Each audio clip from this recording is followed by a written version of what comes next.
Regeneration میں تو forester نہیں ہوں، لیکن ویسے جب آپ جاتے ہیں نا، کوئی بیر کا درخت ہے اور آپ سیزن میں جاتے ہیں، اس کے آگے پیچھے کوئی 100-200 بیر، جہاں بھی بیر گرتی ہے وہ اگ جاتا ہے، لیکن پھر اس کی سروائیول ریٹ کا کوئی آپ زیادہ ریجنریٹ تو ہو گئی ہوں گی. اسی پر ہم نان ٹمبر فارسٹ پروڈکٹس جو ہیں اس میں ہمارے جو ساؤتھ ہے، ساؤتھ وزیرستان اور نارتھ وزیرستان، اس میں کئی ایسی اسپیشیز ہیں جس کی لوکل کا مقامی سطح پر اس کی کلیکشن ہوتی ہے. جی ویورز، علی گوہر خان ہمارے ساتھ ہے، چیف کنزرویٹر ریٹائرڈ ہے کے پی پروونس سے، اور آپ نے ان کی ارلی ایجوکیشن، ان کی مختلف فارسٹری کی جو social forestry, watershed, range management, یہ سارے اپنی اس میں ایک فیلڈ ہے، ایک رچ ایکسپیرینس ہے. تو ابتدائی انٹروڈکشن کے بعد آئیے اس سے بات کرتے ہیں کہ اچھا سر، تو یہ واقعی ایک رچ ایکسپیرینس ہے، مختلف آسپیکٹ سے، سوشل فارسٹری، رینج مینجمنٹ، ایک جو مین نارملی تو لوگ سمجھتے ہیں نا کہ فارسٹ لاگنگ کے لیے ہے، درخت لگاؤ، کاٹو، ٹمبر، وہ، لیکن یہ جو آسپیکٹ ہے یہ اکثر لوگوں کے علم میں نہیں ہے. اس کو آپ کا ایک بہت وسیع تجربہ رہا، کیا سیکھا آپ نے فارسٹ ان تجربات سے؟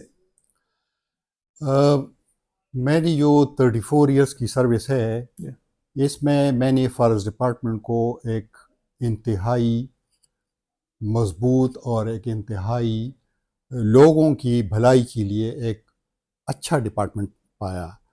اور شروع میں میرا یہ بھی خیال تھا کہ انسٹیٹیوٹ سے نکل کے شاید پھر ہم سی ایس ایس وغیرہ کر لیں، کیونکہ اس کا بھی اس وقت بڑا شور تھا. لیکن جب ہم باہر نکلے اور پھر میں نے ولڈرنس دیکھا، اور پھر میں نے کے پی کے فارسٹ دیکھے، اور پھر لوگ کمیونٹی کے ساتھ جو ہم نے کام کیا، تو دین آئی سیڈ کہ I have come to the right department and I would like to continue with this department. تو وہ جو سی ایس ایس وغیرہ تھا وہ ہم بھول گئے. اس میں فارسٹ ڈپارٹمنٹ کی اسٹرینتھ میں آپ کو بتاؤں کہ یہ ایک اتنا مضبوط ڈپارٹمنٹ ہے کہ ہمارا جو دیر سوات واٹر شیڈ تھا اور تربیلا واٹر شیڈ جو تھا، ہمارا واٹر شیڈ پروجیکٹ کوئی 30 سال چلا، اور اس میں وی کلیم کہ ہم نے تربیلا واٹر شیڈ کی لائف 65 ایئرز بڑھائی ہے. اور یہ ڈونر پروجیکٹس تھے جو کہ ڈونر فنڈڈ تھے، اور یہ فارسٹ ڈپارٹمنٹ کا ہی کمال تھا کہ وہ ڈونر مسلسل ہر 5 سال کے بعد دوبارہ آ کے. سر ہمارے ویورز ظاہر ہے کہ فارسٹرز ہوں گے، لیکن فارسٹر کے علاوہ باقی لوگ بھی اس کو دیکھیں گے. واٹر شیڈ تھوڑا ذرا سادہ الفاظ میں سمجھائیں بھی اس کو، واٹر شیڈ سے آپ مراد کیا لیتے ہیں؟ میں اپنی لوگوں کو سمجھانے کی اگر اس طرح کوشش کروں کہ تربیلا واٹر شیڈ پر ہم کام کر رہے تھے، تو جو تربیلا کا کیچمنٹ ایریا ہے، سارا وہ ایریا جو کہ پانی لے کے تربیلا لیک میں آتا ہے، وہ جتنا بھی ایریا ہے اس پورے ایریا کو ہم تربیلا کا واٹر شیڈ کہتے ہیں. ٹھیک ہے. تو اس میں انتہائی اونچی درجے کی وہ سلٹیشن کا پرابلم تھا، اور تربیلا میں سلٹ بہت زیادہ آ رہا تھا. جب ہم نے اس پہ کام شروع کیا تو پچھلی جو اسٹڈیز تھی اور پھر بعد میں جو ہم نے اسٹڈیز کی، اس میں بہت بڑے سلٹ میں بہت کمی آئی. مطلب واٹر شیڈ میں آپ پودے لگا کے اس مٹی کی جو ایروجن ہے اس کو آپ روکتے ہیں. اس کو ہم روکتے ہیں، اس کو سٹیبلائز کرتے ہیں، سائل ایروجن کو ہم روکتے ہیں، اور لوکل جتنی بھی گراسز ہے اس کو موقع دیتے ہیں، لوکل جتنی بھی پرانے جو ہماری انڈیجن اسپیشیز ہے ان کو موقع دیتے ہیں.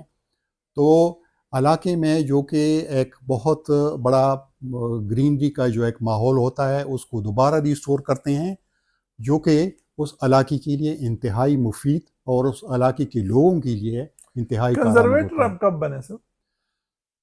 کنزرویٹر میں 2012 میں بنا. 2012 میں. اور اس کے بعد پھر میری پہلی پوسٹنگ ہوئی فاٹا میں ایز کنزرویٹر، بلکہ director forest wildlife and non timber forest products ex FATA. اچھا تو اس میں نے 2-3 سال گزارے. پھر کس طرح کیسے رہا فاٹا کا ایکسپیرینس؟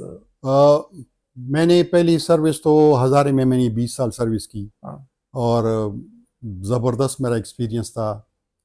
پھر میں نے دیکھا کہ ہزارے میں ٹائم کافی ہو گیا ہے تو دین آئی ڈیسائیڈڈ. پہلی میری پوسٹنگ تو سوات میں تھی نا, 1-2 سال سوات میں گزارے, پھر ہزارہ میں آیا اور پھر then I moved in 2005 to FATA. FATA میں نے شروع کیا ہانگو سے, اورکزئی ڈسٹرکٹ سے. I was D F O Orakzai and Kurram. اس وقت 2006 میں انسرجنسی کا بہت بڑا شور تھا اور بہت خراب حالات تھے, لیکن اللہ نے ہمیں بچایا. اور چونکہ آپ کا گرینری سے تعلق ہوتا ہے, آپ لوگوں کی کمیونٹیز ان کو ہیلپ کرتے ہیں تو اللہ بھی مدد کرتا ہے. تو ہمیں اللہ نے بچایا, ورنہ راتوں کو پھر ان روڈوں پر پھرنا اور راتوں کو پھر دیر سے اپنے ہیڈ کوارٹر میں واپس آنا اور راتیں باہر گزارنا, جیسے کلایا میں اور جیسے غلجوں میں اور جیسے پڑا چنار میں. اور تو یہ کافی مشکل ٹائم تھا. نان ٹمبر پروڈکٹس جو ہے خاص کر آپ کے فاٹا اور پھر ساؤتھ میں کافی اس کی پوٹینشیل ہے. کیا کچھ انٹروڈیوس کیا آپ نے اس پروجیکٹ کے تھرو؟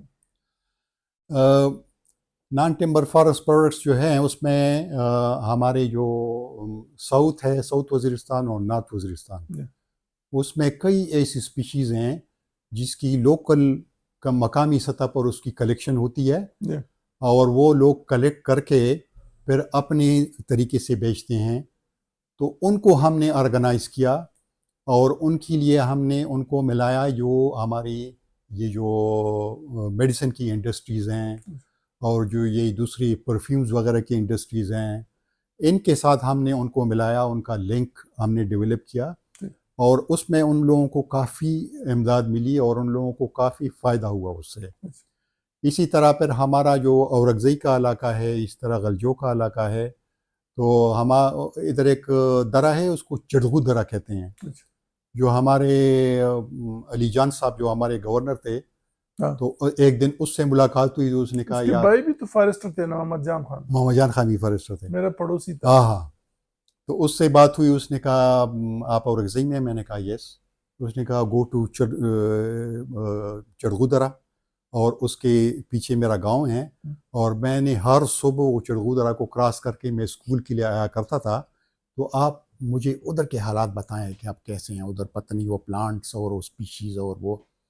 تو پھر میں نے اس کو بھرپور ایک میں نے وزٹ کیا اور اس میں جتنی بھی نان ٹمبر فارسٹ پروڈکٹ کی اسپیشیز تھیں اور جتنا بھی میں نے اس پر پوری ایک رپورٹ. فاٹا کے بعد پھر کہاں پہ اپائنٹمنٹ؟ فاٹا کے بعد پھر میں آیا سدرن ڈسٹرکٹس میں, اور I was conservator southern districts. اور اس کے بعد پھر میں گیا as director forest research Pakistan forest institute.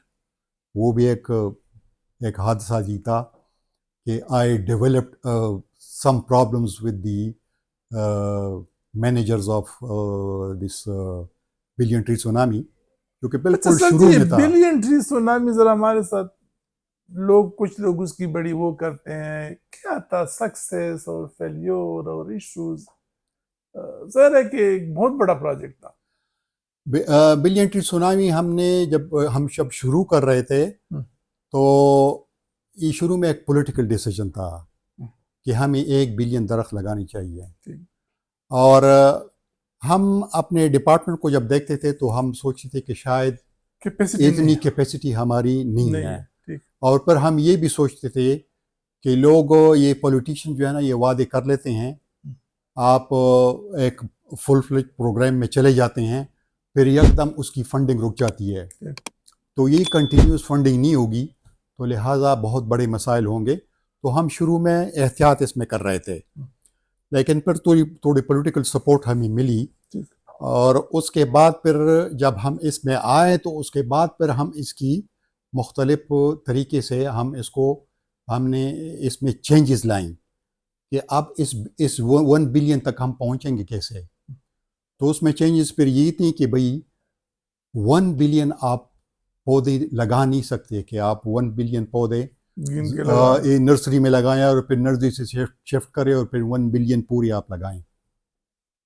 اس میں پھر ہم نے یہ سوچا کہ ہم اس کو تقسیم کرتے ہیں مختلف اس میں سیکشنز میں کہ کچھ تو ہم پلانٹیشن کریں ایکچوئل پلانٹیشن، اور کچھ جو ہمارے ڈپلیٹڈ فارسٹ ہیں اس میں سے ہم ریجنریشن کو سپورٹ کریں اور ہم ریجنریشن سے پودے اگائیں، جو کہ اب زیادہ سکسیس پھر ہمیں ادھر ملی ریجنریشن میں. کوئی اراؤنڈ اباؤٹ 39 کروڑ پودے ہمیں ریجنریشن سے. ریجنریشن میں تو فارسٹر نہیں ہوں، لیکن ویسے جب آپ جاتے ہیں نا، کوئی بیر کا درخت ہے اور آپ سیزن میں جاتے ہیں، اس کے آگے پیچھے کوئی 100-200 بیر، جہاں بھی بیر گرتی ہے وہ اگ جاتا ہے، لیکن پھر اس کی سروائیول ریٹ کا کوئی آپ زیادہ ریجنریٹ تو ہو گئی ہوں گی. اسی پر ہم نے کام کیا کہ ریجنریشن تو آتی ہے، نیچرل ریجنریشن جو ہے نا، ایک انڈیجنس پودا ہے، چیڑ کا پودا ہے، بلو پائن ہے، دیار ہے، یہ زبردست ریجنریشن آپ کو دے دیتے ہیں. لیکن فارسٹ فائر ہے، لوکل گریزنگ ہے بے تحاشا، اور لوکل کمیونٹی کی انٹرفیئرنس ہے، اس کو جب تک آپ نہیں روکیں گے یہ ریجنریشن کامیاب نہیں ہوگی. ہم نے اس کو روکا. ہم نے انکلوژرز بنائے، ہم نے لوکل کمیونٹی کو اعتماد میں لیا، اور ہم نے انہی کے لوگوں کو امپلائی کیا. کتنا ایک سروائیول ریٹ رہا ہمارا ریجنریشن میں تو راؤنڈ اباؤٹ 90% سے اوپر 100% تک تھا. ہاں، سروائیول بے تحاشا سروائیول تھا، جس میں سے میں آپ کو کہہ رہا ہوں نا کہ 1 بلین میں 39 کروڑ تو ریجنریشن سے آئے. کوئی 24 کروڑ ہم نے ایکچولی پلانٹنگ کی، نرسری میں اگا کے پھر لے جا کے پھر ہم نے پلانٹنگ کی. اور پھر ہم نے جس ایریا میں بھی یہ ہمیں ایگریکلچر لینڈ اویلیبل تھی، ہم نے لوکل زمینداروں کو بٹھا کے ان کو کہا کہ ہم آپ کو پودے دیتے ہیں، آپ اپنی زمینوں پر لگائیں. تو بہت سارے باقی جو پودے تھے وہ انہوں نے ویکسٹ ایریا کیا تھا جہاں پہ لوگ انگلی پوائنٹ آؤٹ کرتے ہیں بلین ٹری میں؟ پروجیکٹ میں کوئی اسٹرنگتھ بھی ہوتا ہے، کوئی ویک ایریا بھی ہوتا ہے. ہمارے ایکچولی یہ جو پھر ہم نے یہ جو ڈیزائن اس کا بنایا کہ لوکل زمینداروں سے ہم پودے اگائیں گے، ریجنریشن کو ہم سپورٹ کریں گے اور پلانٹیشن پر توجہ دیں گے، یہ انتہائی سکسیسفل رہا. لیکن پھر بیچ میں ناکام کون سا رہا؟ بیچ میں کچھ مسائل ایسے بن گئے کہ ہمارے جو اپر مینجمنٹ تھی فارسٹ ڈپارٹمنٹ کی، میں نام کسی کا نہیں لوں گا، لیکن لیکن ایک گروپ پر ایسا آیا کہ انہوں نے اس چیز کو کسی اور طرف وہ لے جانے لگے، اور بہت سارے مسائل ایسے بن گئے جس پر بلین ٹری پر انگلیاں اٹھ گئیں. اور بلین ٹری تو ہمارا سکسیسفل رہا، لیکن جو میچور فارسٹ تھے اس کو انہوں نے نقصان پہنچانا شروع کیا. کیسے؟ جو میچور ٹریز تھے بہت سارے، انہوں نے ایک نیا طریقہ نکالا کہ جی ہمارا جنگل بہت پرانا ہو گیا ہے، تو لہٰذا جتنی بھی old dining and diseased 3D جو آپ کو پتہ ہے، ڈائنگ ڈیزیز اینڈ اولڈ جتنی بھی ہے ڈیڈ ڈائنگ ڈیزیز، یہ پودے ہمیں نکالنے چاہیے. تو اس میں بہت سارا جنگل جو ہمارا میچور فارسٹ تھا وہ کٹ گیا.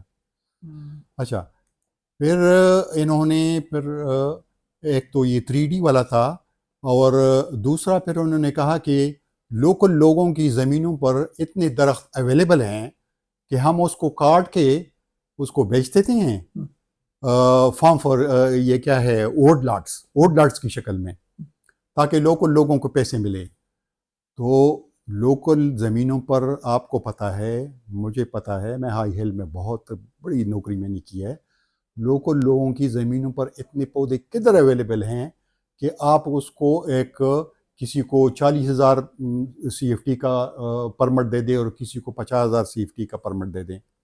اس میں پھر جو میچور ہمارا فارسٹ تھا وہ بہت زیادہ کٹ گیا.